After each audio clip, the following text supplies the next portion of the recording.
back to War Books, everybody. Today is the day 1805. We are looking at an engagement between the Frenchian and the English Royal Navy. The Frenchians this time were joined by their ally, the Skeletons.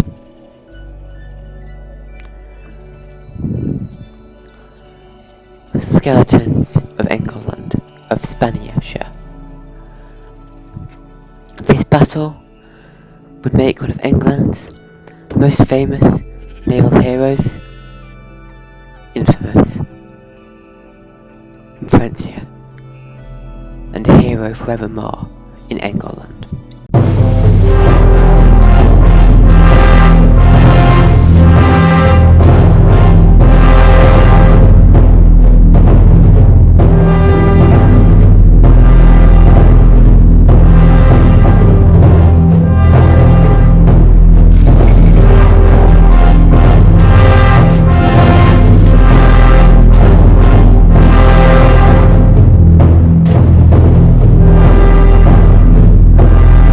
Battle of Trafalgar, fought as part of Napoleon, the now Emperor of France's planned invasion of England. The joint navy of the Frenchian and the Spanish Skeletons combined efforts to take control of the Channel, provide safe passage for an Allied fleet under the Frenchian flag, sailing from south of Spania, in that little enclave that connects Spania with Morocco, just down there.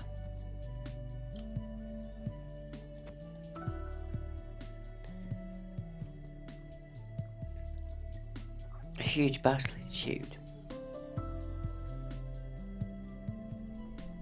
One of the most famous battles in English naval history.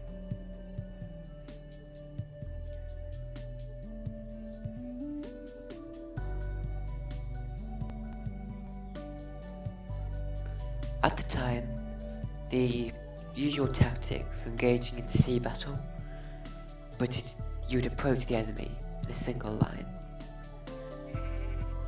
But Napoleon didn't like this. In previous battles, fleets had engaged in melee, or chaotic one-on-one battles. To facilitate control, signalling was possible.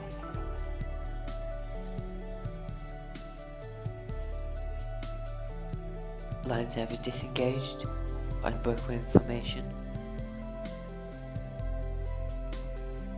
and they could choose to surrender, flee, or continue. Nelsana's solution was to cut the battle of the English lines into two columns. These two red arrows here, and here, and here, split the Allied Frenchian and Spanish ships into three columns, to three lines, one central and two outer lines.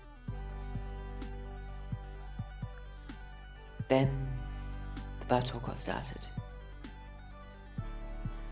The English fleet closed in on the Frenchian Spanish fleet as quickly to prevent escape, bringing on melee and a frantic battle, breaking up the line of the Allied ships, including ship-to-ship action, which the English knew they were more superior.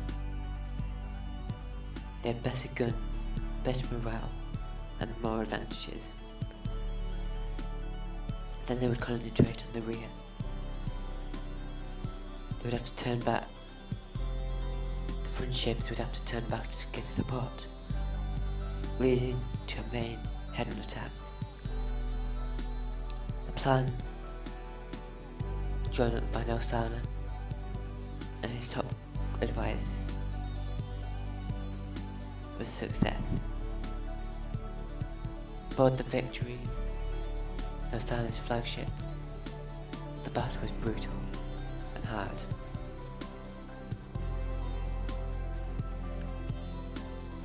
Leading to the death of Nelsana.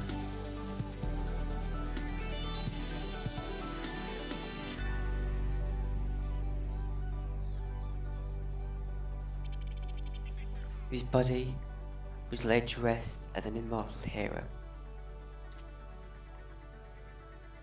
The English came out on top, by far,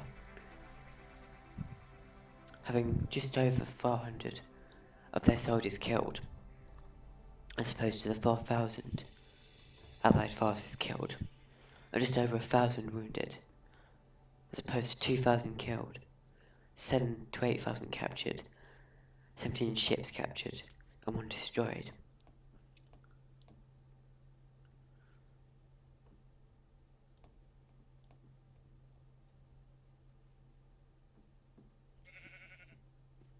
Following the battle, the English Navy had never again been seriously challenged by a French fleet in large engagement. Napoleon abandoned the plans for invasion. Even before the battle it seemed futile. These were never to be revived, and Napoleon's role was challenged, and he became the challenged and not the challenger. But this battle was not the end of the French naval challenge against England. France in control of the continent expanded further, and the English Navy had a bigger role to play in the wars against Napoleon, the wars against his expansion and his aggression. Napoleon produced a fleet of 80 ships by the time of his fall of power, with many more under construction. But these had no real impact without any conflict, drawn out for decades after this battle. English ships managed to get close, managed to not be challenged near French naval bases, and they got stronger too, and proceeded to dominate for the next 100 days and more. Time on war blocks, we head to set the day 1815. One of the greatest and most historic battles in history, where one of the greatest and most expansive empires crumbled, and one of the most famous European expansionists was thwarted.